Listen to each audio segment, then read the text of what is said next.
నమస్తే మనోమిత్ర కార్యక్రమానికి స్వాగతం. ఈరోజు మనోమిత్రలో పిల్లలకి తల్లిదండ్రులు నో ఏ విధంగా చెప్పాలి, అసలు నో చెప్తే ఏమైనా అనర్థాలు ఉంటాయా, నో చెప్పడం పట్ల అడ్వాంటేజెస్ ఏంటి, డిసడ్వాంటేజెస్ ఏంటి, అసలు ఏ వయసులో పిల్లలు ఉన్నప్పుడు వాళ్ళకి మనం నో చెప్తే వాళ్ళు అలవాటు చేసుకుంటారు, ఇలాంటి విషయాలన్నీ వివరించడానికి నాతో ఉన్నారు ప్రముఖ clinical psychologist doctor Venkata Subbaiah గారు. డాక్టర్ గారితో మాట్లాడదాం.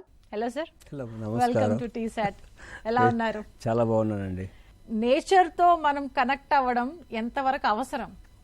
బహుశా మన మనోమిత్ర కార్యక్రమంలో చాలా వరకు మనము పిల్లల గురించి, పిల్లల యొక్క మానసిక ఆరోగ్యాల గురించి, సమాజంలో జరుగుతున్నటువంటి పరిస్థితుల గురించి బహుశా చాలా ఎపిసోడ్స్లో మనం డిస్కస్ చేయడం జరిగింది. ఏంటంటే పిల్లల భవిష్యత్తు, ఎందుకంటే ఏ దేశానికైనా ఏ సమాజానికైనా పిల్లల యొక్క భవిష్యత్తు అనేది పునాది. అంటే ఆ కుటుంబం బాగుపడాలి, ఆ సమాజం బాగుపడాలి, ఆ దేశం బాగుపడాలి, ఆ ప్రపంచం ఆరోగ్యకరంగా ఉండాలి. అలా ఒక శరీరం కూడా కొన్ని దేశాలతో ముడిపడింది శరీరం, కొన్ని సిస్టమ్స్తో ముడిపడింది శరీరం. శరీరంలో ఎన్నో రకాల సిస్టమ్స్ ఉన్నాయి. Respiratory system, nervous system, endocrine system, elimination system, అన్ని సిస్టమ్స్ పనిచేసినప్పుడే శరీరం ఆరోగ్యంగా ఉంటుంది. ఆ శరీరానికి ఏబిసిడి అనేటువంటి విటమిన్స్ ఎంత ఉపయోగపడతాయో మనం బహుశా కొన్ని యూట్యూబ్ ఛానల్లో కానీ, లేదంటే లిటరేచర్స్లో కానీ, మెడికల్ ప్రిస్క్రిప్షన్స్లో కానీ మనం చూస్తూ ఉంటాం. న్యూట్రిషనిస్టులు చెప్తూ ఉంటారు, మీకు ఈ పలానా విటమిన్ తగ్గింది కనుక పలానటువంటి లక్షణాలు మీలో ఉంటాయి, ఈ విటమిన్ మీరు సబ్స్టిట్యూషనల్గా తీసుకోండి, లేదంటే నేచురల్గా తీసుకోండి అని చెప్తూ ఉంటారు. అంటే ఒక వ్యక్తి శారీరక ఆరోగ్యం ఎంత ప్రముఖ పాత్ర పోషిస్తుందంటే ఆ యొక్క ఆరోగ్యం అనేది పరిపూర్ణమైన జీవితాన్ని సంతృప్తికరంగా నడపడానికి ఎంతో ఉపయోగపడుతుంది. అలాగే శారీరక ఆరోగ్యం ఎంత ముఖ్యమో మానసిక ఆరోగ్యం కూడా అంతే పాలు ముఖ్యం. ఈ యొక్క మానసిక ఆరోగ్యంతో కూడుకునేటువంటి సమాజం కూడా చాలా ముఖ్యం. ఈ యొక్క మానసిక ఆరోగ్యానికి సంబంధించినటువంటి విషయంలో మనం ముఖ్యంగా అర్థం చేసుకోవాల్సిన విషయం ఏంటంటే ఈ సమాజం ఎలా ఉంటుంది. ప్రజెంట్ జనరేషన్, జెన్జీ జనరేషన్స్ మనం చూస్తూ పోతూ ఉంటే పిల్లల్లో కానీ, వ్యక్తుల్లో కానీ, అడోలెసెన్స్లో కానీ ఫ్రస్ట్రేషన్స్ లెవెల్స్ పెరిగాయి, టాలరెన్స్ లెవెల్స్ పెరిగాయి, పేషెన్స్ లెవెల్స్ తగ్గాయి. అలాగే ఎవరు కూడా తనను తను అర్థం చేసుకునే దానికంటే కూడా తన యొక్క అవసరాల యొక్క ఆవశ్యకతకే ప్రముఖ పాత్ర పోషిస్తున్నారు తప్ప ఆ యొక్క అవసరాలు ఎలా తీర్చబడతాయి, ఏ విధంగా తీర్చబడతాయి, ఆ అవసరాలు ఎలా నేను ఉపయోగించుకోవాలి, నేను ఎలిజిబిలిటీ ఉందా లేదంటే భావన కొరవడుతుంది. ఉదాహరణ చూడండి, మీరు తల్లిదండ్రుల యొక్క యాటిట్యూడ్ టువర్డ్స్ ద చిల్డ్రన్స్, మనం బహుశా గతంలో టీసాట్లోనే పేరెంటింగ్ స్టైల్ అనేటువంటి వీడియో చాలా విప్లవకరంగా మనం డిస్కస్ చేసినాం. ఎంత విప్లవకరంగా అంటే ఎటువంటి పేరెంటింగ్ స్టైల్స్ ఉన్నాయి, ఎటువంటి పేరెంటింగ్ స్టైల్స్ ఉంటే పిల్లల యొక్క భవిష్యత్తు ఎలా ఉంటుందనేది. నేను ఎందుకు చెప్తున్నానంటే ఇంత ట్విస్ట్ చేసి విటమిన్ ఎన్ అనేది ఏంటి, విటమిన్ ఎన్ యొక్క ఉపయోగాలు ఏంటి, విటమిన్ ఎన్ కొరవడం వల్ల జరిగేటువంటి ప్రమాదాలు ఏంటి అనేది మనం విశ్లేషించుకుంటే ఒకసారి జరుగుతున్నటువంటి విస్ఫోటనాల గురించి మనం డిస్కస్ చేసుకోవాలి. ఏంటి విస్ఫోటనాలు అంటున్నారు డాక్టర్ గారు, ఎక్కడేం జరుగుతున్నాయి అనేది కాదు, మానసిక వ్యవస్థలో విస్ఫోటనాలు జరుగుతున్నాయి, మనిషి యొక్క ప్రవర్తనలో విస్ఫోటనాలు జరుగుతున్నాయి, మనిషి అతి ప్రముఖమైన పాత్ర పోషించేటువంటి భావాల్లో విస్ఫోటనాలు జరుగుతున్నాయి. ఏంటి, ఆలోచనలో విస్ఫోటనాలు జరుగుతున్నాయి, ఎమోషన్స్లో విస్ఫోటనాలు జరుగుతాయి, మూర్తిమత్వంలో విస్ఫోటనాలు జరుగుతున్నాయి, వ్యక్తి యొక్క సంతృప్తి లెవెల్స్లో విస్ఫోటనాలు జరుగుతున్నాయి. ఈ యొక్క లెవెల్స్ అనేటివి అపరిమితమవుతున్నాయి. కనుక వీటి గురించి అర్థం చేసుకోవాలంటే విటమిన్ ఎన్ యొక్క ప్రాముఖ్యత గురించి, విటమిన్ ఎన్ యొక్క వ్యక్తి యొక్క మానసిక వ్యవస్థను ఎలా మారుస్తుందనే విషయం గురించి వివరణంగా అర్థం చేసుకోవాలి. మనం విటమిన్ ఎన్ అనేది రెండు రకాలుగా ఉపయోగించుకోవచ్చు. చూడండి, తల్లిదండ్రులు పిల్లలు కావాలి, నాకు కొడుకు కావాలో కూతురు కావాలనేది ఎంతో ప్రేమతో ఈరోజు కాలంలో పిల్లలు అంటే పుట్టిస్తున్నారు, పిల్లలు పెంచుతున్నారు. పిల్లల పెంపకంలో తన యొక్క పాత్ర చాలా పుష్కలంగా ప్రవర్తిస్తున్నారు. ఉదాహరణ చూస్తూ ఉంటే పిల్లలు స్కూల్కి వెళ్తున్నారా, తల్లిదండ్రులు స్కూల్కి వెళ్తున్నారా అనేటువంటి డౌట్ వచ్చే సందర్భం ఏర్పడుతుంది. ఎందుకంటారంటే పిల్లల కంటే కూడా తల్లిదండ్రులు పడేటువంటి యొక్క భావజాలం ఎలా ఉందంటే, పిల్లలు నిద్రపోతే నేను నిద్ర మేలుకొని పిల్లలు హోంవర్క్ చూసుకోవాలి, పిల్లలకు రేపొద్దున్నే స్కూల్లో ఒక చెడు పేరు, మీ పిల్లవాడు సరిగా చదవడం లేదు, మీ పిల్లవాడు సరిగా హోంవర్క్ చేయడం లేదు అనేటువంటి రిమార్క్స్ రాకూడదు. తన కోసం తల్లిదండ్రులు ఎంతో టైం వేచించి పిల్లల కోసమే కొన్ని ఉద్యోగాలుగా మానేసి ఇంటి దగ్గర ఉండి పిల్లల్ని చాలా పెంచేదానికి ప్రయత్నం చేస్తున్నారు. మంచిదే, కాదనేది లేదు. కానీ మీ పిల్లలు ఇండిపెండెంట్గా బతకడానికి, మీ పిల్లలు సెల్ఫ్ కాన్ఫిడెన్స్ని పెంపొందించుకోవడానికి, మీ పిల్లల యొక్క ఎమోషనల్ మెచ్యూరిటీని అభివృద్ధి పరచుకోవడానికి, మీ పిల్లలు ఎటువంటి సమస్యలు వచ్చినప్పటికీ కూడా ఎదుర్కొని బతకగలగడానికి, మీ పిల్లలు సమాజంలో వ్యక్తిగత భావజాలను కలిగి సమాజం సంతృప్తికరంగా బతకగలిగేటువంటి స్థితికి రావడానికి నేను చెప్పేటువంటి విటమిన్ ఎన్ అనేది ప్రముఖ పాత్ర పోస్తుంది. Vitamin N stands for no. It's a no, it's a nature. అంటే తల్లిదండ్రులలో కొరబడుతున్నటువంటి సప్లిమెంటేషన్ ఆఫ్ విటమిన్ ఏంటంటే పిల్లలకి నో చెప్పేటువంటి గుణం లేకపోవడం, పిల్లల్లో జరుగుతున్నటువంటి మానసిక ఎదుగుదలని సరైన క్రమంలో పెంపొందించకపోవడం, పిల్లలకి ఎటువంటి వాతావరణ పరిస్థితుల్లో పెంచాలి, ఎటువంటి భావజాలంతో పెంచాలి, పిల్లల యొక్క ఎమోషనల్ మెచ్యూరిటీని ఎలా డెవలప్ చేయాలనేది తల్లిదండ్రుల దగ్గర ఉన్నటువంటి అతి పవర్ఫుల్ విటమిన్ ఏంటంటే ఎన్. That's a no. అంటే పిల్లలు అడిగేటువంటి కోరికల్ని కానీ, పిల్లలు అడుగుతున్నటువంటి డిమాండ్స్ని కానీ పర్మనెంట్గా తీర్చను అని చెప్పడం కంటే కూడా ఇప్పటికి నేను ఈ విషయంలో నో చెప్తున్నాను ఇప్పటి వరకే అని చెప్పేటువంటి భావం కూడా చాలా ఇంపార్టెంట్. నేను అంతే తల్లిదండ్రులకు చెప్పాల్సిన విషయం ఏంటంటే, మీరు కటువుగా ఉండమనో, లేదంటే పిల్లల్ని విమర్శాత్మకంగా నో చెప్పమనో, లేదంటే పిల్లల్ని యొక్క అణిసివేసే విధంగా మాట్లాడి చెప్పమనడం లేదు. కామ్గా, సున్నితంగా, విషయాన్ని అర్థమయ్యే విధంగా చెప్తూ పిల్లల దగ్గరే ఉంటూ పిల్లలకు మీరు నో చెప్పడానికి కారణమైన విషయాలను ఒకసారి వివరించే ప్రయత్నం చేస్తూ పోతే మీ పిల్లల్లో జరిగే మార్పులు ఏంటంటే భవిష్యత్తుని సంతృప్తిగా బతికేదానికి ఉపయోగపడుతుంది. అంటే మీరు అన్నీ ఉన్నాయి, మీకు డబ్బు ఉంది, పదవి ఉంది, ఆస్తులు ఉన్నాయి, అన్ని అంతస్తులు ఉన్నాయి, కానీ మీ పిల్లవాళ్ళలో మానసిక అభివృద్ధి అంటే ఎమోషనల్ మెచ్యూరిటీ కానీ, పర్సనాలిటీ డెవలప్మెంట్ కానీ సరిగా లేకపోతే ఇవన్నీ కూడా జీరోనే. అంటే మీకు ఎన్ని ఉన్నప్పటికీ సంతృప్తికరమైనటువంటి జీవితం లేకపోతే there is no meaning on your life. కనుక తల్లిదండ్రులు ప్రాథమిక దశలోనే, పిల్లల ఎదుగుదల దశలోనే వాళ్ళ యొక్క ఎమోషనల్ రెగ్యులేషన్స్ని డెవలప్ చేయాలి, ఎమోషనల్ మెచ్యూరిటీని డెవలప్ చేయాలి. ప్రాథమిక దశలోనే పిల్లల యొక్క కర్తవ్యాన్ని, ఇండివిజువాలిటీ, ఇండిపెండెన్స్ని డెవలప్ చేయాలి.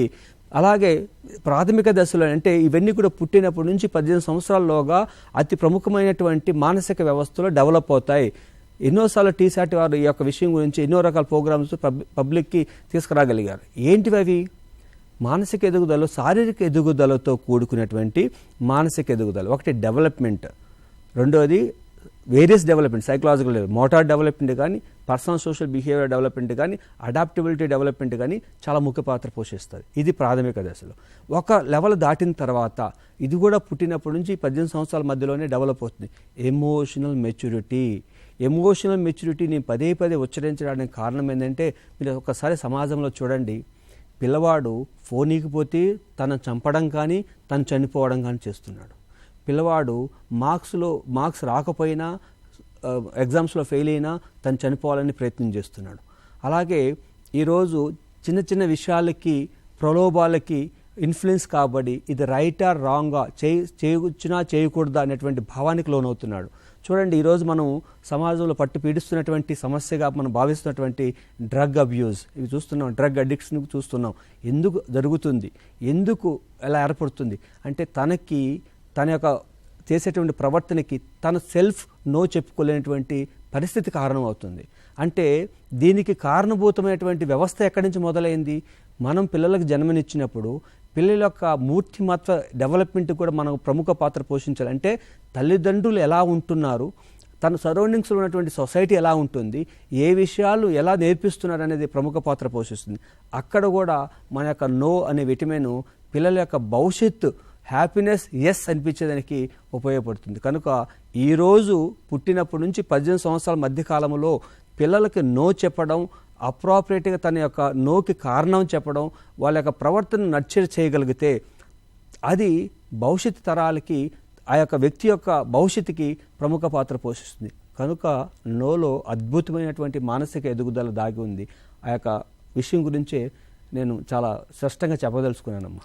ఎన్ ఫర్ నో అన్నారు, బాగానే ఉంది. పిల్లలకి నో చెప్తే దాన్ని వాళ్ళు ఏ విధంగా తీసుకుంటారో మీకు నేను చెప్పనవసరం లేదు. చాలా ఆ టైంకి వాళ్ళు ఏ విధంగా రియాక్ట్ అవుతారంటే చాలా ఇదిగా రియాక్ట్ అయ్యి దాన్ని కూడా స్ట్రెస్ కింద కన్వర్ట్ అయిపోతుంది అనమాట. ఆ స్ట్రెస్ మనం ఎన్ ఫర్ నేచర్ అనుకున్నాం కాబట్టి ఆ స్ట్రెస్ని తగ్గించుకోవడానికి ఈ నేచర్ని మనం ఏ విధంగా నేచర్ దగ్గరికి వెళ్ళాలి, అసలు నేచర్ నిజంగానే ఆ స్ట్రెస్ని తగ్గిస్తుందా, ఇలాంటివి కూడా పిల్లలకు మనం నేర్పించాలా? ఎస్, ఇప్పుడు ఒక నేచర్ అంటే ఎవరు? ప్రకృతిలో భాగమైన వాళ్ళు తల్లిదండ్రులు. ప్రముఖ నేచర్లు ఎవరు ప్రముఖమైన? ఒక బాబుకి కానీ ఒక పాపకు కానీ తల్లిదండ్రులే సర్వం. ప్రాథమిక దశలో అంటే పిల్లవాడు 3 సంవత్సరాల వయసు వచ్చినప్పుడు ఆ పిల్లవాడు చేయగలిగేటువంటి విషయాలేంటి, ఆ పిల్లవాడు చేయలేనటువంటి విషయాలేంటి, ఆ పిల్లవాడికి మనం ఏ రూపంలో మనం చెప్తే తెలుసుకోవచ్చు. ఉదాహరణకి ఒక 3 సంవత్సరాల పిల్లవాడు తన హైట్ కంటే ఎక్కువ హైట్లో ఉన్నటువంటి ఒక గాజు గ్లాసుని తీయబోతుంటే అది పడిపోతుందనే భావన నీకు తెలుసు. కానీ ఆ పిల్లవాడికి ఏం తెలుసు? ఆ గ్లాసులో ఏముందో చూడాలని తన క్యూరియాసిటీ ఉంటుంది. ఆ పిల్లవాడు తన యొక్క హైట్ కంటే ఎక్కువగా ఉన్నటువంటి హైట్లో నుంచి ఆ యొక్క చేయి పెట్టి లాగుతున్నప్పుడు పిల్లవాడు పడిపోయే ప్రమాదం ఉంది, గాజు గ్లాసు పగిలిపోయే ప్రమాదం ఉంది, దానివల్ల పిల్లవాడికి ఇంజురీ అయ్యే ప్రమాదం ఉంది. కానీ ఈ విషయాలన్నీ పిల్లవాడికి తెలుసా? తెలియదు.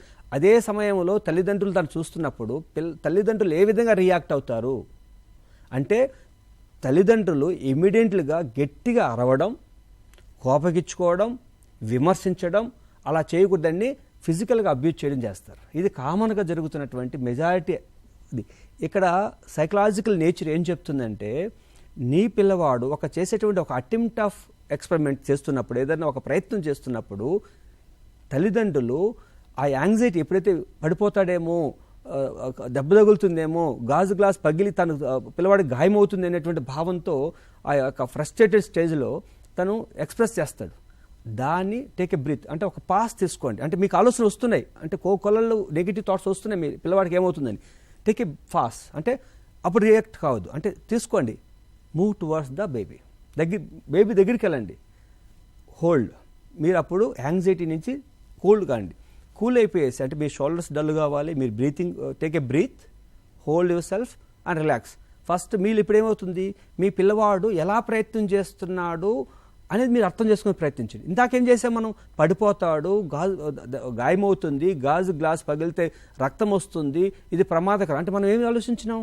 దూరంగా ఉండి పిల్లవాడికి హాని కాకూడదని ఆలోచించినాం. ఇప్పుడు మనం ఏం చేస్తున్నాం? మనం రిలాక్స్ యువర్ సెల్ఫ్. ఫస్ట్ ఏం చేయాలి? న్యాచురల్గా నీ బాడీ నెగిటివ్ని నీకు ప్రజెంట్ చేస్తున్నప్పుడు దాన్ని ఫస్ట్ యూ కంట్రోల్.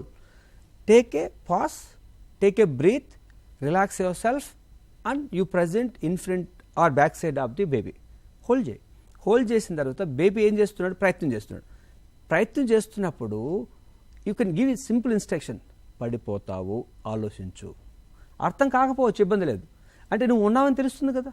ఒకవేళ పడిపోయే పరిస్థితులు ఏర్పడినప్పుడు మీరు ప్రొటెక్ట్ చేసేదానికి అవకాశం ఉంది.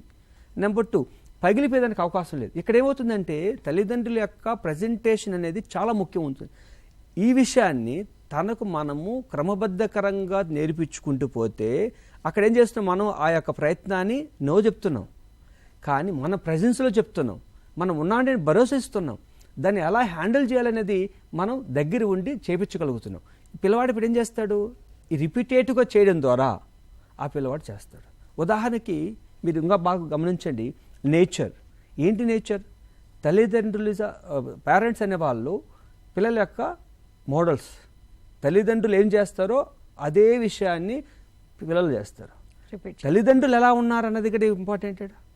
తల్లిదండ్రులు నేచర్ కదా, తల్లిదండ్రులను నేచర్. మనము ఈ సమాజంలో భాగం, అలాగే ఈ యొక్క ప్రకృతిలో మనం భాగం. ఆ ప్రకృతి, ప్రథమ ప్రకృతి ప్రతి ఒక్క పౌరుడికి తల్లిదండ్రినే. దే నర్చర్ అస్, కానీ తల్లిదండ్రుల వాళ్ళ నేచర్ అనమాట. ఆ నేచర్లో మనం చూసే విషయం ఏంది? మనల్ని కరెక్ట్ చేసేటువంటి నేచర్ వాళ్ళు. కనుక ఇక్కడ మనం చేయాల్సిన విషయం ఏంటంటే వయసుకు తగ్గ పిల్లలకు కావలసినటువంటి విషయాలని మమేకం చేసుకుంటూ ఏ పిల్లలకి ఏ వయసులో ఎంతో రూపంలో మనము ఆ పిల్లలకి ఎలా ట్రైనింగ్ చేయాలన్నది ప్రముఖ పాత్ర పోషిస్తుంది, పిల్లల యొక్క భవిష్యత్తుని నిర్ధారిస్తుంది. కనుక ఇక్కడ ప్రాథమిక దశలో పిల్లలకి స్ట్రెస్ అవుతారు, పిల్లలకి నో చెప్తే స్ట్రెస్ అవుతారు. ఎప్పుడు స్ట్రెస్ అవుతారు? మనం నో ఎటు చెప్తున్నాం? కాన్ఫిడెంట్గా, కన్సిస్టెంట్గా మనం నో చెప్తున్నాం. ఇప్పుడు ఉదాహరణకి సింపుల్ ఎగ్జాంపుల్ చెప్తానండి. ఏంటి ఎగ్జాంపుల్ అంటే, చాలామంది పేరెంట్స్ ఎక్స్ప్లెయిన్ చేసేటువంటి ఎగ్జాంపుల్ ఇది. మేమందరం ఫ్యామిలీ మెంబర్స్ ఒక షాపింగ్ మాల్కి వెళ్తామండి. షాపింగ్ మాల్కి వెళ్ళినప్పుడు మేమేమనుకుంటాం, ఈ పండగ వస్తుంది, కొన్ని డ్రెస్సెస్ కొనుక్కుంటాము, కొన్ని ఇంటి సామాన్లు కొనుక్కుంటాం అనే ఉద్దేశంతో మేము షాపింగ్కి వెళ్తాం. అక్కడికి వెళ్ళిన తర్వాత పిల్లల్ని తీసుకెళ్తే నేను అది తినాలి, నాకు చాక్లెట్ తినాలి, నాకు ఐస్ క్రీమ్ తినాలి, లేదంటే ఇంకోటి తినాలి. ఇప్పుడు ఏం చేయాలి తల్లిదండ్రులు? ఇప్పుడు తీసేయాలి. ఎందుకంటే పిల్లలు అడుగుతున్నా తీసేయాలి. నీకున్నటువంటి పరిస్థితి ఏంటి? బడ్జెట్ లేదు. అప్పుడు ఎలా చెప్పాలి? I said no, not now. నేను చెప్తున్నా ఇప్పుడు కాదు అన్న విషయాన్ని కట్టుబడి తల్లిదండ్రులు ఉండాలి. బహుశా పిల్లవాడు ఎక్కువ మారం చేసి కింద పడుకొని బొల్లాడి జరుగుతున్నప్పుడు కూడా మీరు వదిలిపెట్టి అంటే గట్టిగా అసహించుకొని మాట్లాడడం కానీ, గట్టిగా మీరు కేకేసి మాట్లాడడం కానీ, లేదంటే కొట్టడం కానీ అలా చెప్పడం లేదు. నో అంటే నేను I said no, not now. ఇప్పుడు నేను తీపించదలుచుకోలేదు, ఇప్పుడు కాదు అని చెప్తున్నారు. మీరు ఉంటున్నారు. ఉన్నప్పుడు 1 నిమిషం, 2 నిమిషాలు, 5 నిమిషాలు మీరు ఉన్నారు కనుక, మీరు కన్సిస్టెంట్గా అదే మాట పైన మీరు నిలబడుతున్నారు కనుక మీరు కామ్గా ఉంటున్నారు. అంటే మీరు మళ్ళీ మీరేం చేస్తున్నారు? నో చెప్పి తర్వాత మీరేం చేస్తున్నారు? ఆర్గ్యుమెంట్ చేయడం లేదు, విమర్శించడం లేదు. పిల్లల్ని ఇది అడగడం తప్పు అని చెప్పి ఎప్పుడు నిర్ద్వందంగా ఇది ఎప్పటికి తీసేయడం అనడం లేదు, ఇప్పటికైతే తీసేయలేని అంటున్నారు. ఇప్పుడు ఏమవుతుంది? పిల్లవాడికి మీరు ఎప్పుడైతే కామ్ అవుతారో, అంటే కామ్గా మాట్లాడుకున్న కామ్ ఉంటారో, పిల్లవాడు అయితే ఈ స్టార్ట్ థింకింగ్, అమ్మ ఇప్పుడు తీసేనన్నది. Now they come for the bargaining. Next తీపిస్తావా? నేను చెప్పాను ఇప్పటికి నేను తీసేయను, నెక్స్ట్ నేను తీసిచ్చేది నీకు చెప్తా. So you are not giving రేపు తీపిస్తాను, ఎల్లుండి తీపిస్తే చెప్పడం లేదు. నేను నెక్స్ట్ తీపించేది నెక్స్ట్ చెప్తా, ఇప్పుడు చెప్పడం నెక్స్టే చెప్తా. ఇప్పుడు ఏమవుతుంది? You are giving a hope. Next ఏమవుతాడు? ఏడుస్తారు. మీరు అక్కడే ఉంటున్నారు, మీరు విమర్శించడం లేదు, మీరు కాముగా ఉంటున్నారు.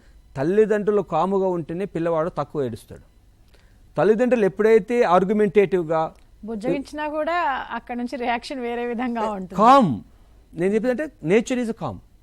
When the nature is calm, the child start rethinking of it. ఎప్పుడైతే చైల్డ్ రీథింకింగ్ మొదలు పెడతాడో అప్పుడు మీలో తనలో రొటీన్ అయిపోతుంది. మమ్మీ షాపింగ్లో అనుకోంది అడిగితే తీసి ఇవ్వదు. It happens routine. అది ఎట్ నేర్పించాలి? కనుకనే మీరు కొన్ని విషయాలు గుర్తుపెట్టుకోండి. పిల్లలకి అద్భుతమైన విషయం ఏంటంటే దే ఆర్ వెరీ గుడ్ హ్యాబిచ్యుయేటర్స్. ఎలా హ్యాబిచ్యుయేటర్స్? చాలామంది తల్లిదండ్రులు వస్తుంటారు, మా పిల్లవాడు అసలు ఏంటండి ఏమీ పని చేయడండి, కనీసం తను షూస్ కూడా తను వేసుకోడండి, తన బుక్స్ కూడా తను సర్దుకోడండి, అసలు ఏమీ చేయడు.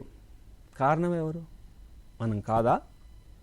పిల్లలకి చెప్పించాల్సినటువంటి, నేర్పించాల్సిన విషయం ఏంటి?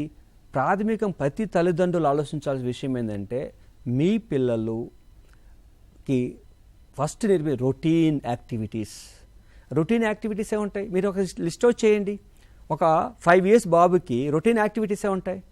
నిద్ర లేయాలి, నిద్ర లేచిన తర్వాత బెడ్షీట్స్ మర్చి పక్కన పెట్టాలి, పెట్టిన తర్వాత బ్రష్ చేసుకోవాలి, బ్రష్ చేసుకున్న తర్వాత బాత్రూమ్కి స్నానం చేసుకోవాలి, స్నానం చేసుకుని బట్టలు సెలెక్ట్ చేసుకోవాలి, బట్టలు సెలెక్ట్ చేసుకుని బుక్స్ని రెడీ చేసుకోవాలి, తర్వాత బ్రేక్ఫాస్ట్ తినాలి. రెండోది బ్యాగ్ సర్దుకొని బ్యాగ్ తీసుకొని స్కూల్ బస్కో లేదంటే తల్లిదండ్రులు డ్రాప్ చేసి తల్లిదండ్రులకు I'm ready daddy can we go.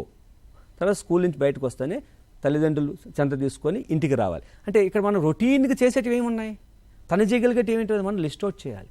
List out చేసి ప్రతి ఒక్క తల్లిదండ్రులు ఆలోచించాలంటే మీ పిల్లవాడికి విజువల్ ఇమేజెస్, అంటే మీ పిల్లవాడు పడుకోబెట్టేటువంటి బెడ్రూమ్లో కానీ మీరు మీతో కూడా పడుకుంటే మీరు ఉన్నటువంటి బెడ్రూమ్లో కానీ తన డైలీ యాక్టివిటీస్ని ఒక ఇమేజ్ రూపంలో పేస్ట్ చేయగలిగితే, అట్ ఏ టైంకు నిద్రలేయాలి, నిద్ర లేసిన తర్వాత నెక్స్ట్ ప్రోగ్రామ్ ఏంటి, నెక్స్ట్ ప్రోగ్రామ్ ఏంటి, నెక్స్ట్ ప్రోగ్రామ్ ఏంటి అనేది ఒక షెడ్యూల్ అనేది మీరు విజువలైజ్ చేసి ఫిక్స్ చేయగలిగితే, పిల్లవాడు చూడగలిగితే, దానివల్ల పిల్లవాడికి చేయించగలిగితే, కొంత టైం వరకు చేయించగలిగితే పిల్లవాళ్ళు ఏమవుతుందంటే హ్యాబిచ్యుయేషన్ ఏర్పడుతుంది. అందుకోసమే శాస్త్రీయంగా కూడా, అంటే బయలాజికల్గా కూడా ఏం చెప్తారంటే ఫ్రీ ఫ్రంటల్ కార్టెక్స్ అనేది మనకు జరుగుతున్నటువంటి రెగ్యులర్ యాక్టివిటీస్ని మానిటర్ చేస్తుంది. ఉదాహరణకి మీరు రోజు 5 గంటలకు నిద్ర లేయడం అలవాటు చేసుకుని ఎన్ని రోజులు కష్టం ఉంటుంది? ఒక 10 రోజుల, ఒక 20 రోజుల, ఒక 30 రోజుల తర్వాత మీరు మీకు అవసరం లేకుండా ఆ టైంకి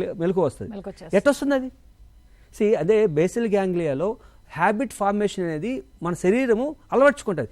పిల్లలు చాలా స్పష్టంగా అలవాట్లు వస్తాయి. అంటే పిల్లలకి స్టార్టింగే ప్రాబ్లం. అంటే తల్లిదండ్రులు స్పెండ్ చేయాల్సిన టైం ఏంటంటే పిల్లలకి హ్యాబిట్ ఫార్మేషన్ అయ్యేంత వరకు వాళ్ళకి సహాయపడాలి. సహాయపడుతూ వాళ్ళను కూడా మోడలింగ్ అంటే మీరు చేస్తూ పిల్లల దగ్గర చేపించాలి. చెప్తుంటే చాలామంది స్త్రీలు అంటే తల్లిలు ఏమంటారంటే చాలా కష్టమండి, నేను పిల్లలకు స్నానం చేయించాలి, బట్టలు వేయించాలి, షూ తడిపించాలి, తర్వాత హోంవర్క్ చేయించాలి అన్నీ నేను అంటే ఏంటి? You are doing it, you are not allowing to do your child. Stress అంతా కూడా వాళ్ళే తీసేసుకుంటున్నారు. అంతే. అది కారణం ఎవరు? అసలు స్ట్రెస్ కాదు, కానీ దాన్ని వీళ్ళు తీసేసుకొని స్ట్రెస్ ఉంటుంది ఇక్కడ. అంటే అవన్నీ చిన్న చిన్న పనులే కదండి. అంటే మనకు అంటే చిన్న చిన్న పనులు 10 రకాల చిన్న పనులు పెద్ద పనే. కానీ ఉదయం పిల్లలు నిద్ర లేపడం కష్టం. ఎందుకంటే లేట్ నైట్ పడుకుంటున్నారు. ఇప్పుడు ఎందుకు లేట్ నైట్ పడుకుంటే తల్లిదండ్రులు బిజీగా ఉంటున్నారు. తల్లిదండ్రులు పక్కన చేసి పడుకుంటారు. ఇప్పుడు తల్లిదండ్రులు 8:30కో 9:30కో 10:30కో పడుకుంటే పిల్లలకు 8-9 అవర్స్ స్లీప్ అవసరం. ఆ 8-9 అవర్స్ స్లీప్ కావాలన్నప్పుడు ఎప్పుడు పడుకోవాలి? ఉదయం 7:30కి స్కూల్కి వెళ్ళాలి కదా. అన్నప్పుడు ఎన్ని గంటలు పడుకోవాలి? బిఫోర్ 8:30-9 పడుకోవాలి. పిల్లలు ఎన్ని గంటలు పడుకున్నారు? 11:30కో 12కో పడుకుంటున్నారు. అప్పుడు 12 o'clock పడుకున్న పిల్లవాడు ఉదయం 8 గంటలకు లేస్తాడు కదా. అంటే కారణం ఎవరు? పిల్లవాడితో పడుకునేది ఎవరు పడుకుంటున్నారు? తల్లిదండ్రులు పడుకుంటున్నారు. పిల్లవాడు తల్లిదండ్రులు పడుకోలేదు కూడా నిద్రపోడు. తల్లిదండ్రులు ఏం చేస్తున్నారు? బిజీగా ఉంటున్నారు. అంటే టీవీ చూడడమో, మొబైల్ చూడడమో, రీల్స్ చూడడమో, లేదంటే ఫేస్బుక్లో ఇవ్వడమో. దానివల్ల ఏమవుతుంది? తల్లిదండ్రులు ఏం చేస్తారో పిల్లలు అదే చేస్తారు. తల్లిదండ్రులు మేలుకుంటున్నారు, పిల్లలు మేలుకుంటున్నారు. తల్లిదండ్రులు మేలుకొని అలిసిపోయి పడుకుంటున్నారు. తల్లిదండ్రుల యొక్క స్లీప్ ప్యాటర్న్కి టైంకి పిల్లల యొక్క స్లీప్ ప్యాటర్న్ టైంకి కొంచెం డిఫరెన్స్ ఉంటుంది. తల్లిదండ్రులు 6 hours నిద్రపోయినా యాక్టివ్గా ఉండగలుగుతారు. పిల్లలు 8-9 గంటలు పడుకుంటే కానీ యాక్టివ్గా ఉండరు. వాళ్ళ పిల్లలకి ఎక్కువ నిద్ర అవసరం. దానికి అనుగుణంగా తల్లిదండ్రులు అందుకోసం చెప్తూ ఉంటాం. మీ బిహేవియర్ థెరపీలో సిస్టమేటిక్ లైఫ్ స్టైల్ ఏం చెప్తుంటామంటే మీరు మీ పిల్లల్ని నిద్రపుచ్చేంత వరకు పక్కన పడుకోండి.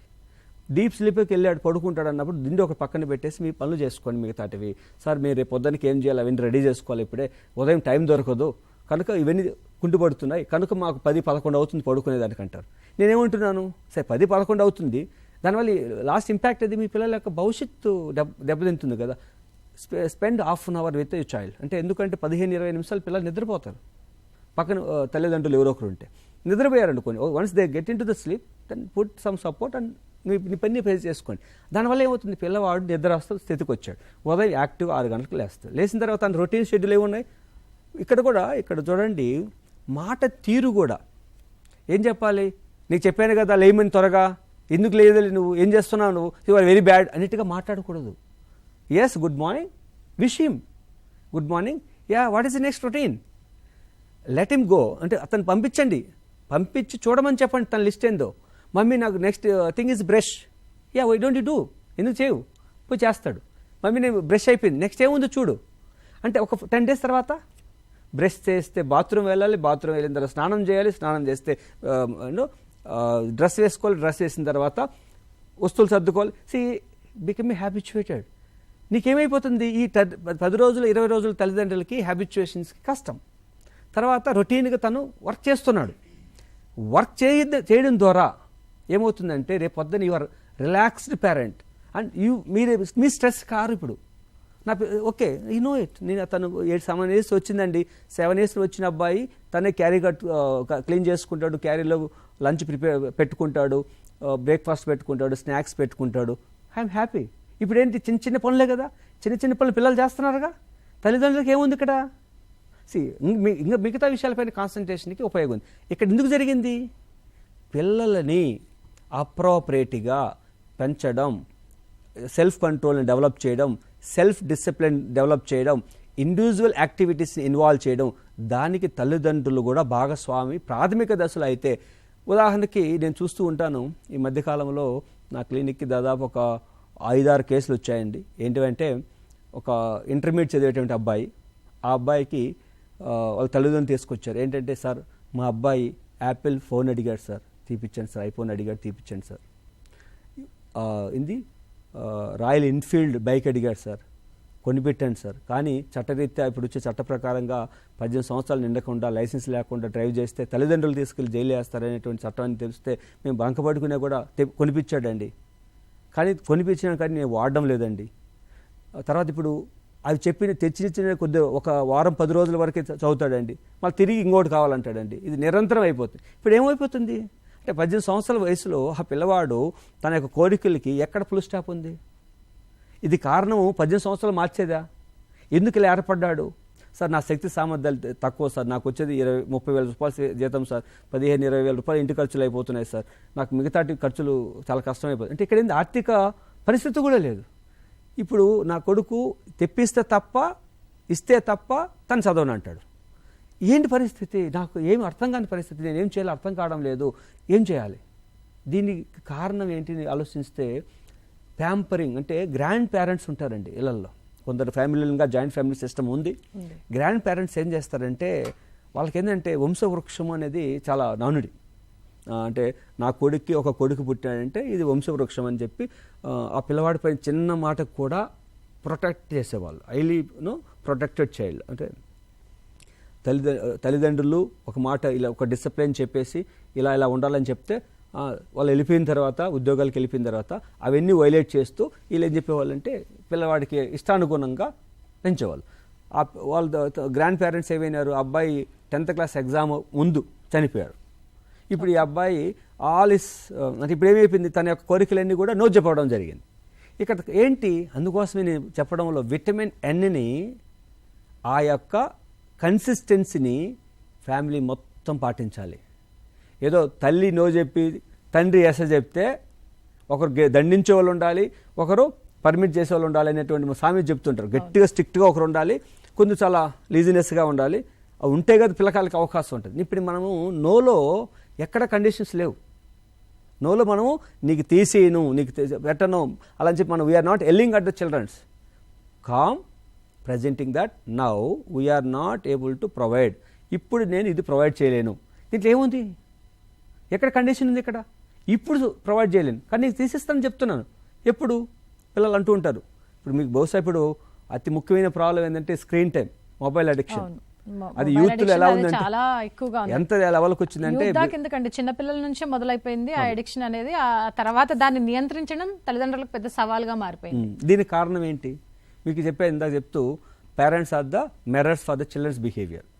తల్లిదండ్రులు ముఖ్యంగా పిల్లల దగ్గర ఉన్నప్పుడు ఎంతమంది ఎంత టైము ఫోన్లో ఉంటున్నారు చెప్పండి. క్వశ్చన్ మనమే క్వశ్చన్ వేసుకుంటాం. మనము మన పిల్లల ముందర ఎంత టైము ఫోన్లో పిల్లలకు అటెన్షన్ ఇవ్వకుండా, పిల్లల చెంత లేకుండా, పిల్లలతో మాట్లాడకుండా, పిల్లలతో ఆటలాడకుండా, పిల్లల యొక్క ఆ రోజు దినం ఎలా జరిగింది అనేటువంటి విశ్లేషించకుండా మనం ఎప్పుడు ఫోన్లో ఉంటే పిల్లలకి ఏముంది, ఇంకా నాకు కూడా ఫోన్ కావాలి, నాకు కూడా మమ్మీ దగ్గర డాడీ దగ్గర లేదంటే గ్రాండ్ మదర్ దగ్గర గ్రాండ్ ఫాదర్ దగ్గర తీసుకొని దే వాంట్ టు ప్లే. అంతే కదా. ఇప్పుడు ఎవరు మోడలింగ్ యూజ్ చేస్తున్నారు? తల్లిదండ్రులు చేస్తారు. కనుకనే మీకు టీసాట్ వీడియో చూడండి, గతంలో కూడా మేము చెప్పిన సందర్భాలు ఉన్నాయి. ఏంటంటే తల్లిదండ్రులు ఇంటికి వచ్చిన తర్వాత మీ బిజినెస్లు ఏమన్నా ఉంటే ఇంటి బయట చేసుకున్న తర్వాత ఇంటికి వచ్చిన తర్వాత సఫిషియెంట్ టైం పిల్లలకి ఇవ్వండి. అంటే ఫోన్లు చూస్తూ ఫోన్లు మాట్లాడుకుంటూ లేదా చాటింగ్లు చేసుకుంటూ పిల్లలకు ఒక చెవి ఒక కన్ను అట వేస్తే పిల్లలు కూడా మీకు అటువంటి రెస్పెక్టే అటువంటి రెస్పాన్సిబిలిటీ కలుగుతారు. కనుక పిల్లల స్క్రీన్ టైం తగ్గాలంటే తల్లిదండ్రుల యొక్క స్క్రీన్ టైం తగ్గాలి. రెండోది పిల్లల యొక్క అవసరాలని వాళ్ళకున్నటువంటి ఇంట్రెస్ట్ని వాళ్ళకున్న అభివృద్ధికి అనుగుణంగా మలుచుకోవాలి. నీవు ఈ పని చేస్తే నీకు ఒక ½ అన్ అవర్ ఇస్తా. ఉదాహరణకి ఒక ఎపిసోడిక్ సీరియల్స్ ఉన్నాయి ఓటీటీలో, మీకు బహుశా చాలా టీవీ ఛానల్స్లో ఉన్నాయి ఇప్పుడు, ఓకే, ఆన్లైన్ ప్లాట్ఫామ్స్. ఒక సీరియల్ చూస్తున్నావు, ఓకే, ఇప్పుడు నేను ఒక ½ అన్ అవర్ నీకు ఇప్పుడు ఇస్తా. ఎప్పుడు ఇస్తాను? నువ్వు ఈ వర్క్ కంప్లీట్ చేసిన తర్వాత నీకు ½ అన్ అవర్ నేను ప్రొవైడ్ చేస్తా. If is okay then will go head. If you are not okay we are not okay. మేమేం చెప్తున్నాం, నువ్వు ఒక పని చేయి, నీకు ఒక అవకాశం ఇస్తాం. ఇప్పుడు మనం ఏమంటాం, నువ్వు పని చేసిన తర్వాత ఇస్తాం. మనం మెలికి పెడుతుంటే పిల్లలు చాలా స్మార్ట్.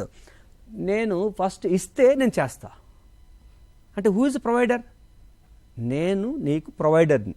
అంటే నీకు నేను ఇస్తున్నాను కనుక నాకు నువ్వు పని చేస్తే నీకు ఇస్తా. అంటే పని చేస్తేనే శాలరీ వస్తుంది, పని చేస్తేనే ఫలితం వస్తుంది. నీకు ఫలితం కావాలంటే నువ్వు పని చేయాలి. Conditions clear.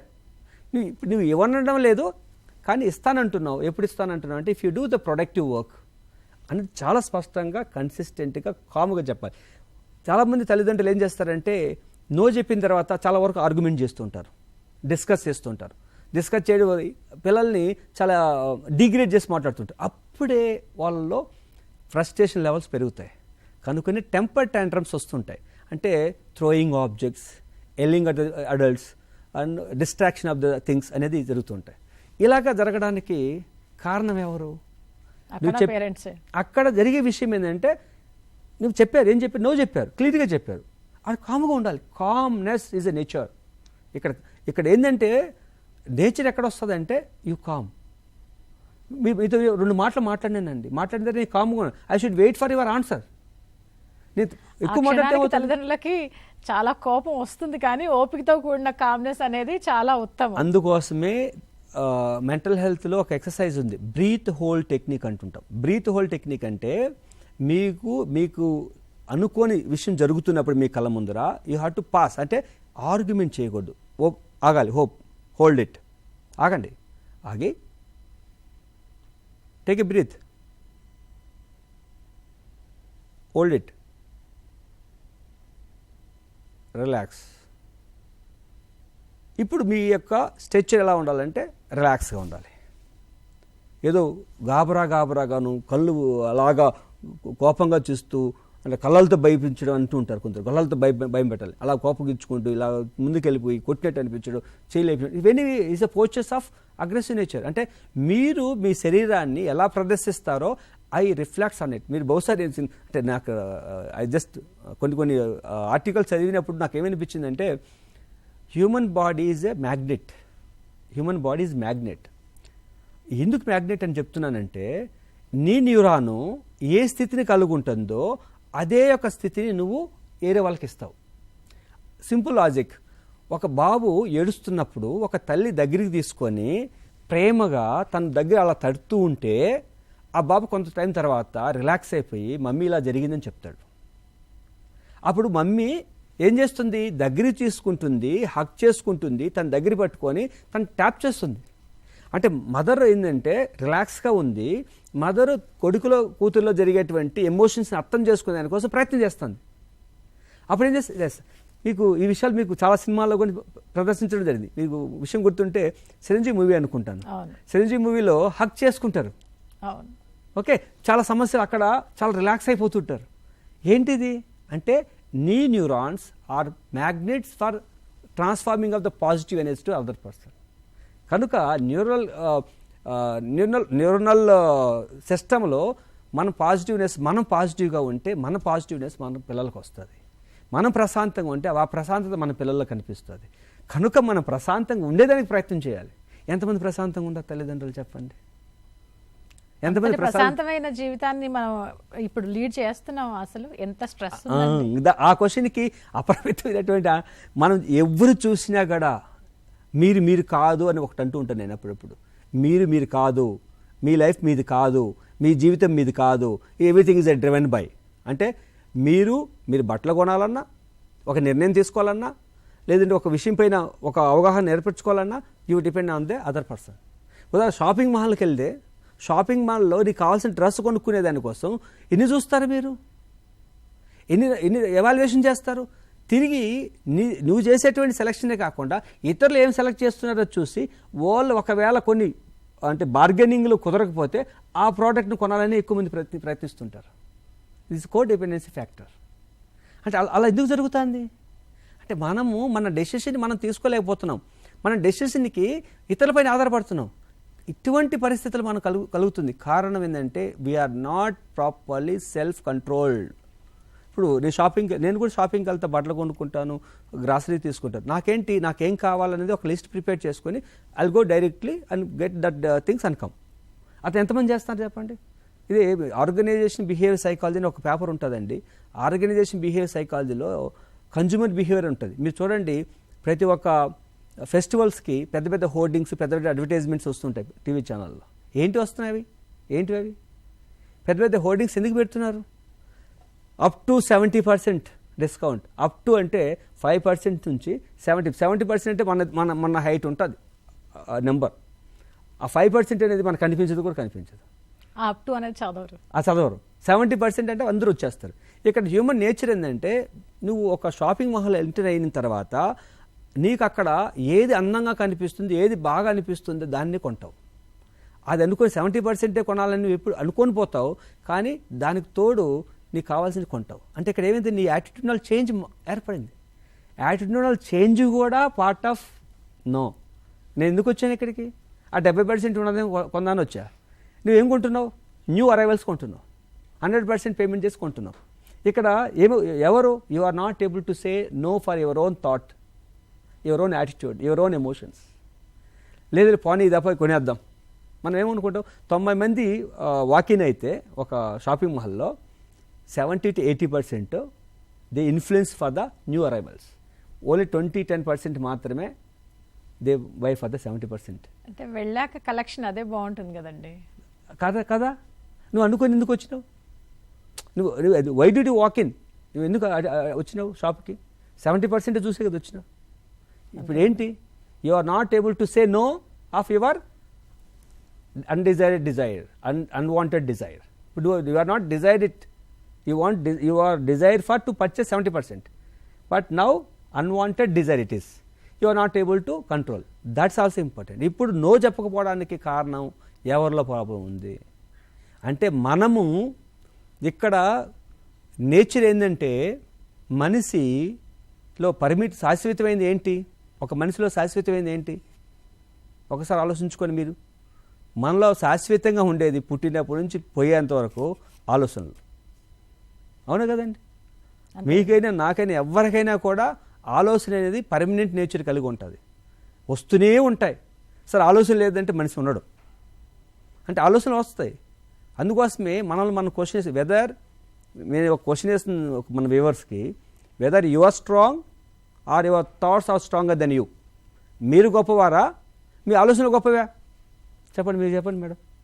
Weather you're strong or your thoughts are stronger than you. No అని చెప్పలేనప్పుడు థాట్సే స్ట్రాంగ్ గా ఉంటాయి. It is very very beautifully explain. నిజంగా చెప్పాలంటే ఇట్స్ వండర్ఫుల్ ఆన్సర్. అంటే నో అని చెప్పలేనప్పుడు మనం ఇప్పటి వరకు మనం మాట్లాడుకున్న సబ్జెక్టే నో గురించి. మరి నో మీద మీకు నియంత్రణ లేనప్పుడు, మీ మీద మీకు నియంత్రణ లేనప్పుడు మీకంటే మీ ఆలోచనలే గొప్ప. Absolutely right. ఇది చూడండి, ఈ విషయం మేడం గారు ఎంత స్పష్టంగా చెప్పారు, ఎంత టెక్నికల్ గా చెప్పారంటే విషయం మనం గమనిస్తే, మనము ఏది నో చెప్పలేమో కనుక నో చెప్పలేము కనుక మన thoughts more stronger than us. కనుక ఇప్పుడు చూడండి, మన ఆలోచనలు మనకు స్ట్రాంగ్ అయినప్పుడు, మనం we are under the influence of the thoughts అయినప్పుడు, thoughts are infinitive. Thoughts are not limited, it is infinitive. అంతే కదా. ఒక రోజులో ఎన్ని ఆలోచనలు వస్తాయంటే వీ కెనాట్ కౌంట్ ఇట్. ఆలోచనలు, కోరికలు కూడా అలాంటివే. Desires, needs, thoughts and everything is comes and one అనుకున్నాం. అంటే ఎన్ని? లెక్కలేనండి. ఇవి లెక్కలేవు. We cannot count. ఇన్ఫినిటివ్. దాన్ని మనం యాక్షన్లోకి తీసుకురాగలుగుతాం, అన్ని మనం నిర్వర్తించగలుగుతాం, అన్ని మనం పొందగలుగుతామా? Not possible. మనం సందర్భాల్లో కాదు. అన్ని అనేటివి ఏ సందర్భంలో కాదు. ఎందుకంటే మనిషికి అసంభవమైంది ఆలోచనలు. ఎందుకంటే ఇట్స్ ఇన్ఫినిటివ్ నేచర్. అన్నిటిని పొందడం అనేది ఇన్ఫినిటివ్. అన్ని పొందగలిగితే నేను పొద్దున్నే ఏదో అనుకుంటాను. కనుక if you are a stronger then your thoughts, because thoughts are born from you. నీ థాట్స్కి పునాది ఎవరు? మీరే. మీ థాట్స్ ఎక్కడి నుంచి వస్తున్నాయి? మీ నుంచే. మీ థాట్స్ ఎవరిపైన ప్రభావం చేస్తాయి? మీపైనే. అంటే ఏంటి? మీ thoughts suppose to be under your control. మీ ఆలోచనలు మీ కంట్రోల్లో, మీ అదుపులో, మీ యొక్క సంరక్షణకు, మీ యొక్క ఆలోచనలకి, మీ యొక్క ఉన్నతికి ఓరియంటేషన్లో ఉండాలి. ఉండగలిగినప్పుడు దట్స్ ద నో. ఇప్పుడు నో చెప్పే తత్వం పిల్లలకు నేర్పించాలంటున్నారు, బాగానే ఉంది. పిల్లలకి చెప్పాలి. తల్లిదండ్రులు నో చెప్పగలిగితే పిల్లల్లో మూర్తిమత్వ విధానాల్లో పిల్లల భవిష్యత్తుకి చాలా ఉపయోగపడుతుంది. దానివల్ల పిల్లలు బాగుపడతారు, సమాజం బాగుపడుతుంది. That's a nature. చూడండి, మీరు చూస్తున్నారు కదా, పేపర్లో వస్తున్నాయి ఎన్నో హిట్ అండ్ రన్ కేసెస్ చూస్తున్నాం, బ్యాడ్ డ్రైవింగ్ చూస్తున్నాం, మైనర్ డ్రైవింగ్ చూస్తున్నాం, లైక్ డ్రగ్ అడిక్ట్స్ చూస్తున్నాం, మైనర్స్ డ్రగ్ అడిక్ట్స్ చూస్తున్నాం, ఇన్ఫ్లుయెన్సర్స్ చూస్తున్నాం, చిన్న చిన్న విషయాలకు ఇన్ఫ్లుయెన్స్ అవుతున్నారు. ఇవన్నీ ఎందుకు అవుతున్నాయి అంటే మీ పిల్లల యొక్క మూర్తిమత్వ విధాన లోపం వల్లనే జరుగుతున్నది అన్నది మనోవిజ్ఞాన శాస్త్రం చెప్తుంది. దానికి కారణం చెప్పాలంటే మనకున్నటువంటి పరిస్థితులు, నేచరు. అది ఫస్ట్ నేచర్ తల్లిదండ్రులు ఇవ్వాల్సినటువంటి విటమిన్ ఎన్ సఫిషియెంట్గా లేకపోవడం వల్ల పిల్లలకు ఇటువంటి ప్రాబ్లమ్స్ వస్తున్నాయి. ఒక ఉదాహరణకి యాంటీ సోషల్ పర్సనాలిటీ ప్రాబ్లం కలిగిన పిల్లలు. యాంటీ సోషల్ పర్సనాలిటీస్ అంటే ఏంటి? తన సంతృప్తి కోసం ఎటువంటి ఎంత రకమైనటువంటి పరిస్థితులు కూడా తను పూనుకొనడం, కొట్టడం కానీ, తిట్టడం కానీ, డబ్బు తీసుకోవడం కానీ, లేదంటే ఎదుటి వ్యక్తిని భయమించడం కానీ, బెదిరించడం కానీ, ఎన్నో రకాలు చేస్తుంటారు. అంటే తన సంతృప్తి కోసం. ఎదుటి యొక్క బాధ తనకు అవసరం లేదు, తను బాధపడి నేను సంతోషంగా ఉండాలనేటువంటి భావన. ఏంటి? తను గాయపరుచుకోవడం, సరే ఓపిక లేకపోవడం, ఎదుటి వ్యక్తి చెప్పే మాటలు కూడా పూర్తిగా వినకుండా తిరిగి సమాధానం చెప్పడం, ఇంటర్ఫీర్ కావడం, ఇంపల్సివిటీ. ఇవన్నీ కూడా ఎందుకు వస్తున్నాయి? చూడండి, మన సమాజం ఎంతమంది ఓపికగా ఉంటున్నారు, ఎంతమంది నేను కష్టపడతాను, నేను శ్రమ పడతాను, శ్రమకు అనుగుణంగా ఫలితాన్ని ఆశిస్తాను, టైం పడుతుంది నేను అభివృద్ధి చెందడానికి అని ఓపుకుంది ఎవరికన్నా? ఈరోజు స్టార్ట్ చేస్తే రేపు పొద్దునకి నేను ఏదో కావాలి అంటే they want very impulsive act. దీనివల్ల ఏమవుతుంది? మనం అనుకుంటున్నాం చాలా డెవలప్ అవుతున్నాయి. Yes, technological we are growing like that anyway. కానీ మానసిక కోణంలో కూడా మనం అభివృద్ధి చెందాలి. అభివృద్ధి చెందాలంటే మన పిల్లలు, మన భవిష్యత్తు మార్పులు రావాలి. దానికే తల్లిదండ్రుల్లో ముఖ్యంగా, సమాజంలో ముఖ్యంగా మనం నేర్పించాల్సిందంటే మానవతా విలువలు, మోరల్ వాల్యూస్. ఎంతమందికి మోరల్ వాల్యూస్ ఉన్నాయనేది జడ్జ్ చేసుకోండి. అంటే మోరల్ వాల్యూస్ మనం ఒకరికి చెప్పడం కాదు, మనం కూడా పాటించాలి. ఉదాహరణకి ట్రాఫిక్ వైలేషన్స్ చూస్తున్నాం. చాలా వరకు యూత్ ట్రాఫిక్ వైలేషన్స్ చేస్తున్నారు. దీనికి ఫర్ ఎగ్జాంపుల్ నేను చూసిన విషయం ఏంటంటే, ఒక తండ్రి ఇద్దరు పిల్లల్ని ఎక్కించుకొని స్కూల్ టైం అయిపోతుందని సిగ్నల్ 2-3 సార్లు జంప్ చేస్తుంటారు. అంటే ప్రతిసారి ఆయన అర్జెంటుగా సిగ్నల్ జంప్ చేస్తాడు, పిల్లల్ని డ్రాప్ చేసి వస్తాడు. అంటే అర్జెంటుగా ఉన్నప్పుడు సిగ్నల్ వైలేషన్ చేయొచ్చు. పిల్లవాళ్ళు ఎప్పుడు చూశాడు? 5 సంవత్సరాలు 6 సంవత్సరాల నుంచి 10-12 సంవత్సరాల వరకు చూశాడు. రేపు పొద్దున్న ఆ పిల్లవాడు ఏం చేస్తాడు? అక్కడ అర్జెంట్ ఉంది కనుక చేయొచ్చు. అంటే ఇక్కడ ఏమవుతుంది? బేసికల్గా ఏమవుతుంది అంటే, ఏది మనం నేర్పిస్తున్నాం దాన్ని మనం కరెక్ట్ చేసుకోవాలి, మనం పాటించాలి, పిల్లల్ని కూడా పాటించమని చెప్పాలి. మనం ఉదాహరణకి మన ఇంట్లో తాగుడు అలవాటు, ఆల్కహాలిక్ డ్రింకింగ్ బిహేవియర్ ఉంటే మనం ఆపాలి, పిల్లల్ని కూడా అటువంటి చేయకూడదు. దానివల్ల వచ్చే పర్యవసనాల గురించి ఎక్స్ప్లెయిన్ చేయాలి. మనం చేస్తూ పిల్లల్ని చేయకూడదు అంటే డిసగ్రిమెంట్ వస్తుంది, డిసానెస్ట్ వస్తుంది. దానివల్ల పిల్లల యొక్క రెస్పాన్సిబిలిటీలో, ప్రవర్తనలో మార్పులు వస్తాయి. అంటే నో అని చెప్పడం అంత సులభమా? నో అని అనుకుని మన ఆలోచనల్ని, మన కోరికల్ని నియంత్రించుకోవడం కూడా అంత సులభమా? దాన్ని ఏ విధంగా ప్రాక్టీస్ చేయాలి అసలు? ఎస్, అది ఇక్కడ మనకి ఎక్కడ వస్తుందంటే ప్రాక్టీస్. అంటే మనం ఇక్కడ అన్నిటికీ నో చెప్పలేం, కానీ నో చెప్పే అలవాటు చేసుకోవాలి. కొన్నిటికి అంటే మనకేమవుతుందంటే slowly progress of your right behaviour. ఉదాహరణకి పిల్లలకి ఒక అలవాటు ఉందనుకోండి, ఒక బ్యాడ్ అలవాటు ఉంది. దాని యొక్క అకరెన్స్ ఫ్రీక్వెన్సీ ఎంత ఉందో చూడాలి, దాని అకరెన్స్ తగ్గించాలి. ఉదాహరణకు ఒక పిల్లవాడు ఒక ప్యాకెట్ సిగరెట్లు తాగుతాడు, ఒక ప్యాకెట్లో 10 సిగరెట్స్ ఉంటాయి. సిగరెట్స్ ఒకసారి ఆపలేం, ఆపితే కూడా తను బిహేవియర్ ప్రాబ్లమ్స్ వస్తాయి. ఏం చేయాలి? కౌంటర్ పార్ట్ ఇస్తాం. ఏంటి కౌంటర్ పార్ట్ అంటే? Substitutional aspect. అంటే ఈ cigarette, okay, you take original genuine cigarette ఒక 8 తీసుకో, ఈ సిగరెట్ 2, టోటల్గా 10 ఉన్నాయి. కానీ ఈ cigarette will not harm you, it will not have a pleasure also. ఇక్కడ ఏమైపోతుంది? సబ్స్టిట్యూషన్ వచ్చేసింది. ఒక రకంగా ప్లెజర్ ఉంది కానీ అది it won't effect your body. అక్కడికి వచ్చే విషయం ఏంటంటే replacement of non effective habit. స్లోగా అలా తగ్గించుకుంటూ రావాలి. ఉదాహరణకి చెప్తూ ఉంటాను, మా వాడండి సరిగ్గా నిద్రపోవాడు, చాలా అసలు డిస్టర్బ్డ్గా ఉంటాడు, ఇరిటబుల్గా ఉంటాడు. అలవాట్లు ఏముంటాయంటే ఒక 10 టీలు తాగుతాడండి రోజు, ఇంకా ఎక్కువ తాగుతాడు. 10 అయితే మేము గ్యారెంటీగా కౌంట్ చేస్తాం, 10 కంటే ఎక్కువ తాగుతాడు. టీ ఏంటి? టీ తాగొచ్చు కూడా, టీలు తప్పే ఉంది అని మీ అందరు కూడా డౌట్ వస్తుంది. It's a stimulant. ఇప్పుడు ఆల్కహాల్ ఇస్ డిప్రెసెంట్, ఇది స్టిమ్యులెంట్. ఏమవుతుంది స్టిమ్యులెంట్ వల్ల? ఎగ్జైట్ అవుతుంటాడు కదా, హ్యాపీ అవుతుంటాడు కదా, ఇన్ఎటివ్నెస్ పెరుగుతుంది కదా, తర్వాత ఫోకస్ కూడా తగ్గుతుంది కదా. దీనివల్ల దాని యొక్క daily living, daily activities, responsibilities disturb అవుతాయి కదా, కాన్సన్ట్రేషన్ డిఫికల్టీస్ వస్తాయి కదా. కాన్సన్ట్రేషన్ డిఫికల్టీస్ నువ్వు చేయాల్సిన వర్క్ ఎఫికసీ తగ్గుతుంది కదా. టీలో ఎన్నో ఉన్నాయి. దానికి రీప్లేస్మెంట్ ఏది? Tea, substitutional dilutional tea. Dilute కావాలి, ఎంత తీసుకుంటున్నాడు దాంట్లో డైల్యూట్ కావాలి. డైల్యూట్ తర్వాత క్వాంటిటీ తగ్గాలి, క్వాంటిటీ తర్వాత సబ్స్టిట్యూషన్లు తీసుకోవాలి. సబ్స్టిట్యూషన్స్ కూడా మేజర్ ఇంపాక్ట్ని తీసేసి నాన్ ఎఫెక్టివ్ని మేనేజ్ చేసుకోవాలి. అంటే ఇలాగా progressive correction of the unwanted behaviour and training of the wanted behaviour అనేది ఇంపార్టెంట్. అలాగా లెర్నింగ్ థిరీస్లో ఇవి చెప్తూ ఉంటారన్నమాట. ఓకే, ఈ లెర్నింగ్ థిరీస్ నుంచి ఈ యొక్క బిహేవియర్ స్ట్రాటజీస్ వచ్చాయి. అలా మార్పు రావచ్చు. ఉదాహరణకి మనం మీకు బహుశా జైల్స్కి వెళ్తే టోకన్ బిహేవియర్ థెరపీ ఉంటుంది, టోకన్ ఎకానమీ అంటారు యాక్చువల్గా. If you do right behaviour, ఈరోజు నువ్వు ఒక రైట్ బిహేవియర్ చేస్తే నీ అకౌంట్లో ఒక 50 రూపీస్ లేదా 20 రూపీస్ పడుతుంది. ఈ ఒక వారం రోజులు రైట్ బిహేవియర్ ఎంత అవుతుంది? వారం రోజులకి 140 రూపీస్. 20 రూపీస్ లెక్కేసుకుంటే 140 రూపీస్ వస్తాయి. 140 రూపీస్కి నీకు డిజైరస్ ఆఫ్ ఫుడ్ తినొచ్చు. ఓకే, ఇప్పుడు ఏమైపోతుంది? నీ ప్రవర్తనని కంట్రోల్ చేస్తున్నావు. అలాగా ఒక 3 నెలలు నువ్వు జైల్లో ఉన్నప్పుడు 3 నెలలు నువ్వు ఒక రైట్ బిహేవియర్ ప్రవర్తిస్తే you start being right way. చెప్పాను కదా ఇందాక, మన బయలాజికల్ సిస్టంలోనే హ్యాబిట్ ఫార్మేషన్ ఉంది. మీరు రైట్గా ప్రవర్తిస్తే, రైట్గా ప్రవర్తిస్తూ పోతే, రైట్గా ప్రవర్తన అలవాటు చేసుకుంటే రైట్ వ్యక్తిగా మారుతారు. ఇంతే, ఇది కూడా అంతే. అలా నో చెప్పడం ఏంటి? No, we are not hurting anyone. మనం హర్ట్ చేయడం లేదు, అలా అని చెప్పి మనం తను విమర్శించడం లేదు, తీసేయడం లేదు. కానీ మనం ఏం చెప్తున్నామంటే నోని చెప్పే విధానాన్ని తల్లిదండ్రులకు నేర్పిస్తున్నాం. మనం కూడా నో చెప్పుకునే ప్రవర్తన మనం నేర్చుకుంటున్నాం. ఆ నో అనేది మీ యొక్క నిన్ను, నీ సమాజాన్ని, నీ యొక్క ప్రకృతిని మంచిగా తయారు చేస్తుంది. మీరు హ్యాపీగా ఉన్నారు, నేను హ్యాపీగా ఉన్నాను, మనందరం కూడా హ్యాపీగా ఉన్నాం అంటే మనం happy we become a great కదా. ఇది రావాలంటే మనకు నో చెప్పేటువంటి అలవాటు కూడా అక్కడ ఒక పాజిటివ్ ఎన్వైరన్మెంట్ పక్కా వస్తుంది. అంటే చూడండి, కాముగా ఉన్న తల్లిదండ్రుల దగ్గర ఏ పిల్లల దగ్గరికి పోయి తన సమస్యలు చెప్పుకోరండి. మీరు కాముగా ఉన్నారనుకోండి, ఒక మదర్గా మీరు కాముగా ఉన్నారు, మీ పిల్లలు మీ దగ్గరికి వచ్చి మమ్మీ నాకు ఇలా జరిగింది, మమ్మీ అలా జరిగింది, కాముగా రిసీవ్ చేసుకుని మమ్మీ దగ్గర మాట్లాడదాం అంటారు.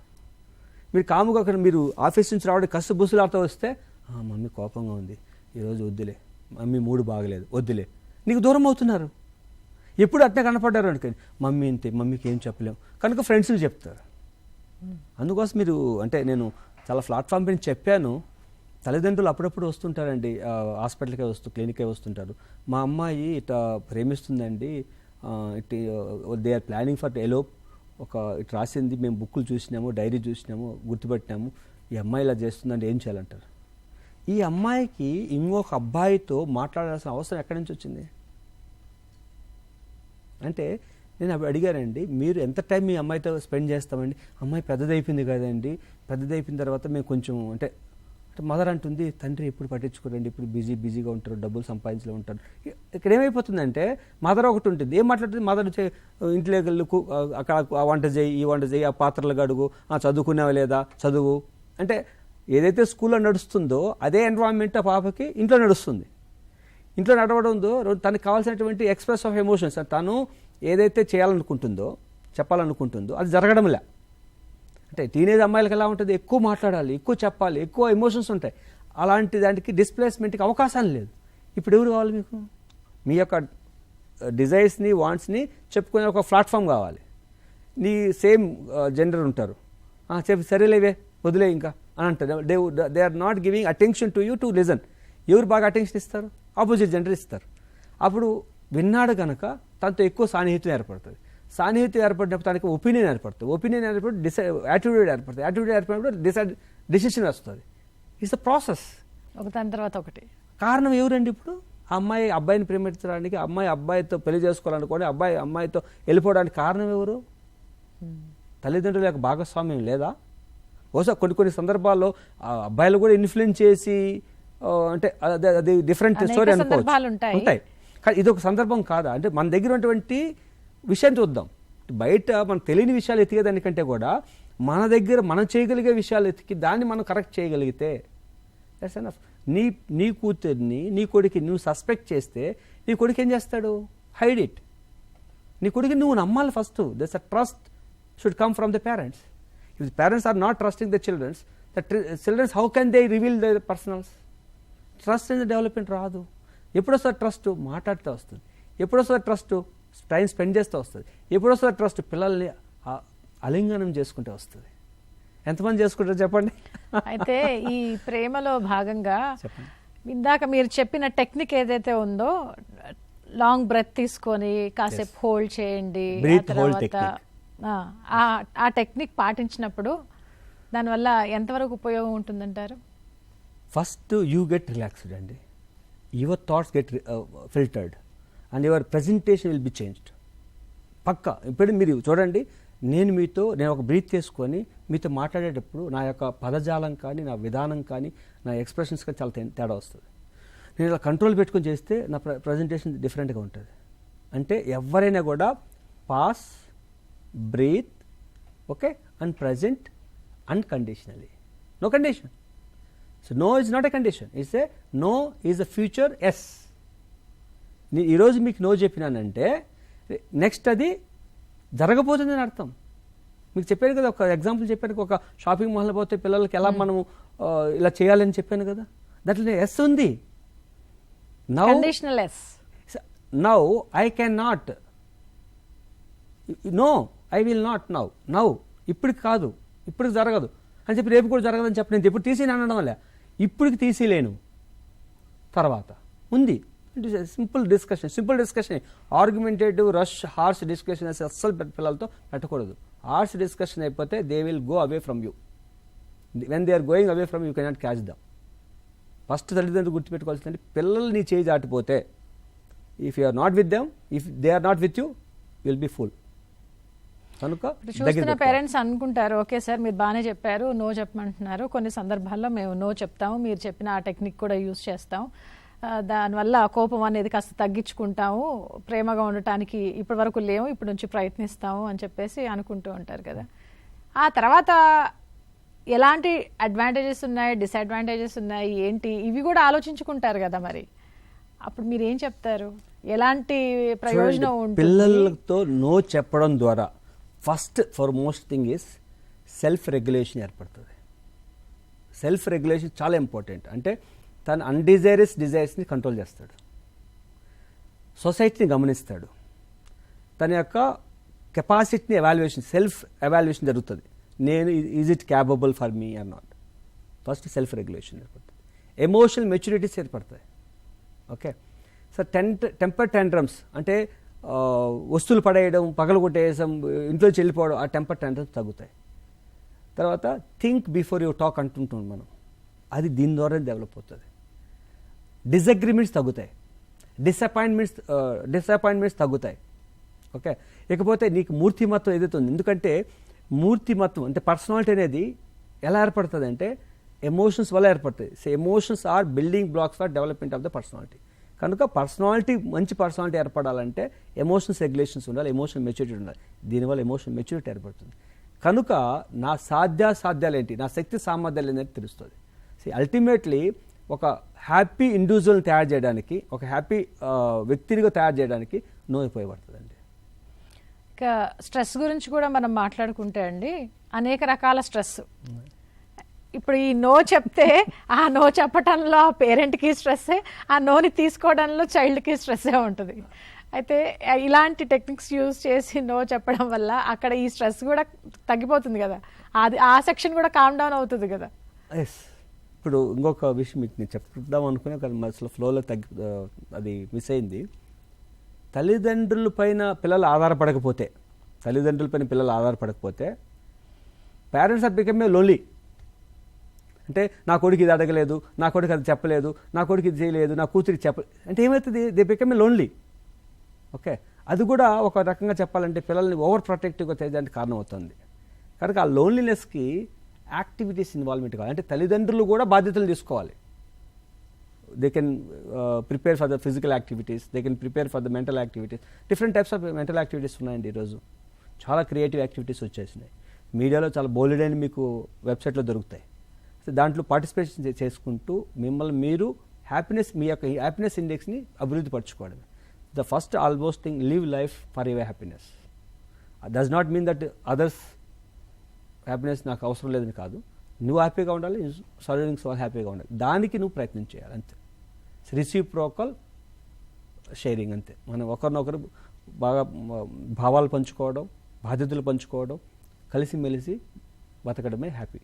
అంటే మరి డిపెండెంట్గా ఉండకూడదు, పిల్లల్ని అలా తయారు చేయకూడదు అంటారు. ఇప్పుడు మీరు నో వల్ల ఇండిపెండెంట్గా తయారవుతారండి. దట్స్ ట్రూ అండి.